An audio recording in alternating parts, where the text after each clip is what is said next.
थकित को शांति का वचन। भाई भगत सिंह के द्वारा फरवरी 13। और जिस पुरुष को मैं चुनूंगा उसकी छड़ी में कलियां फूट निकलेंगी। गिनती की किताब 17 अध्याय का 5 पद। कोरह और उसके साथी मूसा से जलते थे। उन्होंने 250 हाकिमों को साथ लेकर मूसा और हारून के विरुद्ध विद्रोह किया। परमेश्वर ने उन्हें बहुत कठोर दंड दिया और फिर भी हम देखते हैं कि इजरायलियों ने मूसा के खिलाफ कुड़कुड़ाना बंद नहीं किया। गिनती की किताब 16 अध्याय का 41 पद। इस कारण परमेश्वर ने मूसा से कहा कि 12 छड़ियां एक एक गोत्र के लिए एक लेकर मिलाप वाले तंबू में रखे। तब उसने कहा, और जिस पुरुष को मैं चुनूंगा उसकी छड़ी में कलियां फूट निकलेंगी, और इजरायली जो तुम पर बुड़बुड़ाते रहते हैं वह बुड़बुड़ाना मैं अपने ऊपर से दूर करूंगा। और मूसा ने उन छड़ियों को यहोवा के सामने साक्षी के तंबू में रखा। गिनती की किताब 17 अध्याय का 5 पद और 7 पद। दूसरे दिन जब उन्होंने देखा कि हारून के नाम की छड़ी में फूल लगे हैं और उसमें बादाम लगे हैं। आमतौर पर बादाम के पेड़ को फल देने में काफी समय लगता है। यहाँ एक ही रात में छड़ी से कलियां, फूल और फल निकले। इसके द्वारा से परमेश्वर कह रहा था कि भले ही हारून की छड़ी अन्य छड़ियों के समान दिखाई दे रही थी, फिर भी एक बड़ा अंतर था। उस छड़ी में कुछ ऐसा जीवन था जो अन्य छड़ियों में नहीं था। यह स्वर्गीय जीवन था। जब एक बीज जमीन में बोया जाता है और सींचा जाता है तो वह बढ़ता है, क्योंकि बीज में जीवन होता है। परंतु हारून की छड़ी पूरी तरह से सूखी थी, और फिर भी वही सूखी छड़ी में फूल और फल लगे।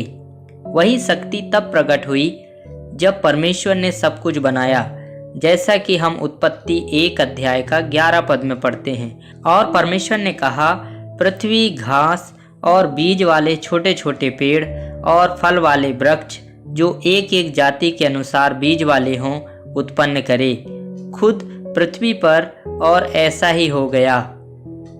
कोई बुवाई, जुताई या संग्रह नहीं था। परमेश्वर ने अभी अभी बात की और तरह तरह के पेड़ निकल आए। वह परमेश्वर के वचन की शक्ति है। भले ही मूसा, हारून साधारण मनुष्य थे, फिर भी परमेश्वर ने उनमें नया जीवन डाला था। परमेश्वर का आत्मा उनके द्वारा कार्य कर रहा था। मूसा को यहोवा की आज्ञा माननी थी और उसके आदेश पर अपना संदेश देना था। परमेश्वर ने उसे कुछ भी बताया, वह उसमें कुछ भी जोड़े बिना ही बोला। परंतु कोरह और उसके अनुयायियों ने सोचा कि मूसा सब कुछ अपनी बुद्धि से कह रहा है। भले ही मूसा और हारून ने दूसरों के समान ही बातें कहीं, फिर भी उनके शब्दों में जीवन था। उनकी बातों से एक नया जीवन प्रवाहित हो सकता था। हर शब्द में शक्ति और अधिकार था।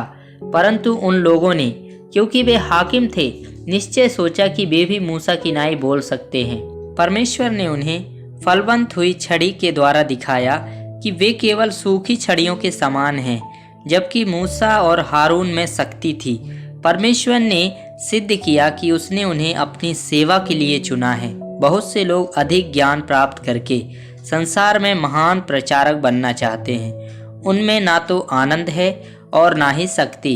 यद्यपि वे प्रभु यीशु मसीह के नाम में बहुत चतुराई से शिक्षा और उपदेश दे सकते हैं, उनमें केवल सूखापन देखा जा सकता है।